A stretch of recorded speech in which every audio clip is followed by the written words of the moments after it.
Saudari-saudara yang dikasihi oleh Tuhan, berkah dalam selamat Paskah.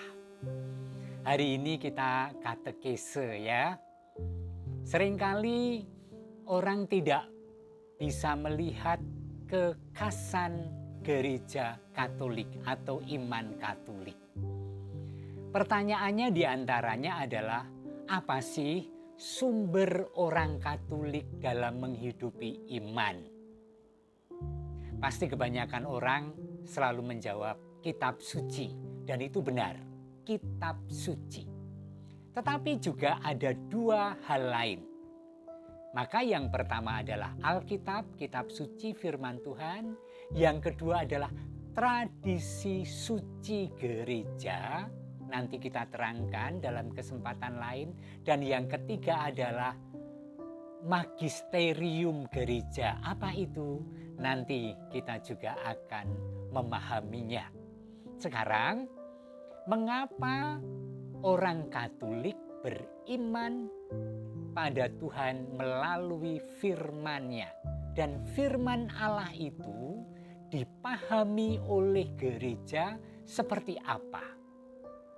Saya ingin mengutip dari Alkitab. Satu saja di antaranya adalah misalnya dari surat Rasul Paulus kepada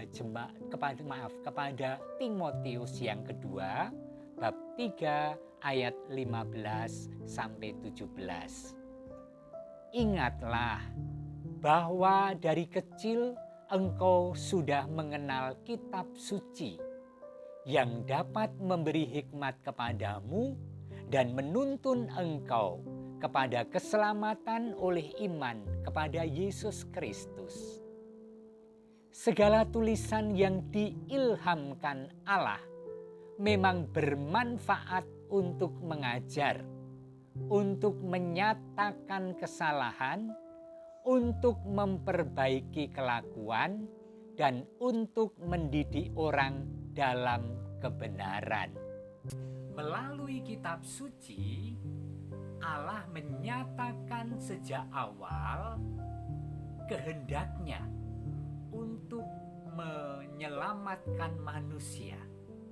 Cerita-cerita dalam perjanjian lama, sejak kitab Kejadian, Keluaran, para nabi, para hakim, dan seterusnya, adalah kisah bagaimana Allah sungguh punya komitmen untuk menyelamatkan manusia dengan menuntun, dengan merengkuh, dengan mengampuni, dengan memberikan petunjuk dan peraturan dan aneka hal. Ada dinamika di sana, di satu sisi Allah yang setia, di sisi lain kita manusia yang seringkali tidak setia dalam menanggapi firman itu. Dan firman itu memuncak, karya keselamatan itu memuncak dalam diri Yesus Kristus. Ketika Allah tidak rela, ketika Allah tidak tego, ketika Gusti ora mentolo, tidak tega, kemudian mengutus anaknya untuk menjadi pelunas bagi hutang kita. Apa hutang kita? Dosa dan pelanggaran. Maka Paskah menjadi puncak karya keselamatan itu. Dan itu diceritakan dalam kitab suci. Tetapi saudari-saudara, kitab suci kita tidaklah suatu firman yang diturunkan utuh dari surga, blek, dan kemudian kita percaya pada itu. Tidak. Tetapi kitab suci tersusun melalui sejarah, melalui tradisi, melalui kelompok maupun orang yang dipercaya atas ilham Roh Kudus memberi kesaksian iman dengan tulisan. Bahkan kita tahu pada awalnya tidak ada cerita tulisan tentang Yesus Kristus. Bahkan sesudah kebangkitan pun, ketika para rasul masih bisa bercerita, memberi kesaksian, mewartakan secara lisan, belum segera terpikir bahwa ini harus ditulis untuk kesaksian zaman berikutnya. Baru kemudian ditulislah surat-surat itu, dikumpulkanlah. Baru kemudian ditulislah firman dan mukjizat dan tindakan karya Yesus. Lalu oleh gereja dalam sejarahnya itu dikanonisasi menjadi kitab yang dipercaya, diilhami oleh Roh Kudus, menjadi jalan keselamatan kepada Tuhan. Maka dalam misalnya Katekismus Gereja Katolik diantaranya dikatakan di sana, oleh sebab itu segala sesuatu yang dinyatakan oleh para pengarang yang diilhami Roh Kudus harus dipandang sebagai pernyataan Roh Kudus.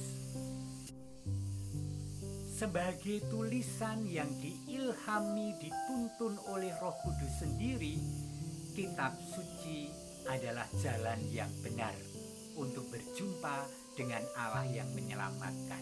Tetapi kebenaran kitab suci bukan pada kata per kata, tetapi isi.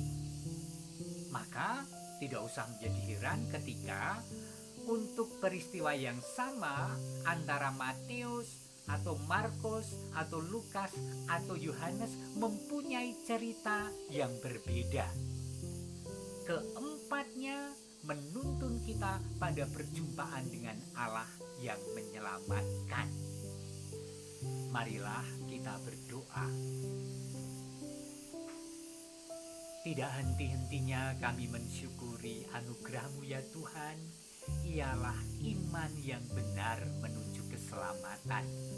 Engkau telah menganugerahkan kepada kami kumpulan firman-Mu dalam Alkitab yang sungguh menuntun setiap pribadi untuk berjumpa dengan Engkau.